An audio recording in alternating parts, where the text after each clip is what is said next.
वो अरब में एक मजदूर था। वो मजदूर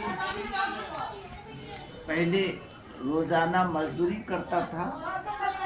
उसके पास दो बेटी थी और एक पत्नी थी, एक अपने था। मजदूरी करके लाता था, तब वो खाता था। एक दिन पूरा तपती रेत में अरब में वो घूमता रहा, काम नहीं मिला। तो काम नहीं मिला तो आया, रात में बेटी को देखा, पत्नी को देखा, अपने भूखे सो गया। भूखे सोने से पहले पत्नी ने कहा उसे कि हम लोग तो सो जाएंगे भूखे, ये बच्चों का क्या हो? बच्चों का क्या? से जाओ किसी से उधार लिया। बेचारा फिर निकला, कोई उसको उधार देने वाला नहीं हुआ। फिर थक हार के आया और वो भूखे पानी उनी पी के सो गया। फिर पत्नी ने कहा फिर निकल के जाओ। फिर निकल के गया।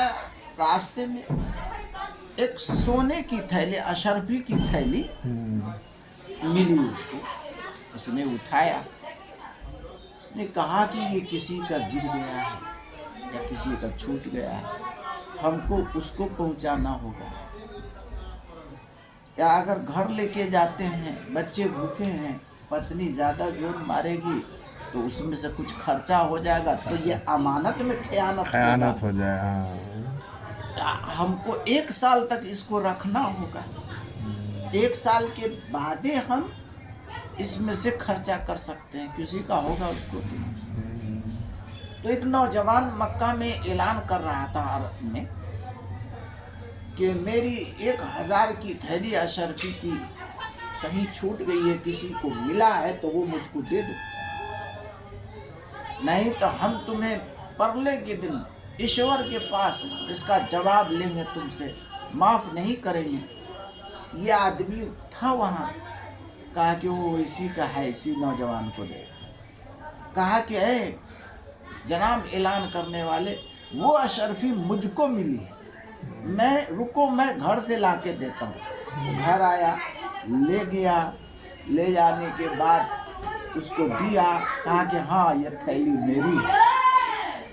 उस नौजवान ने कहा कि मेरे पिताजी ने कहा था कि ऐसा ईमानदार, ऐसा ईश्वर पर यकीन रखने वाला व्यक्ति हो तो उसको 1000 रुपया अशरफी दान कर देना। तो तुम अमानतदार भी हो, ईमानदार भी हो और ईश्वर के निकटतम आदमी हो तुम, इसलिए मेरे पापा की कही हुई बात भी पूरी हो गई और मेरा सामान भी मिल गया। और दोबारा उस नौजवान ने उस मजदूर को अशरफी दे दिया। मियाँ बीवी मिल के खूब बढ़िया से खाया पिया और खुश हो गया।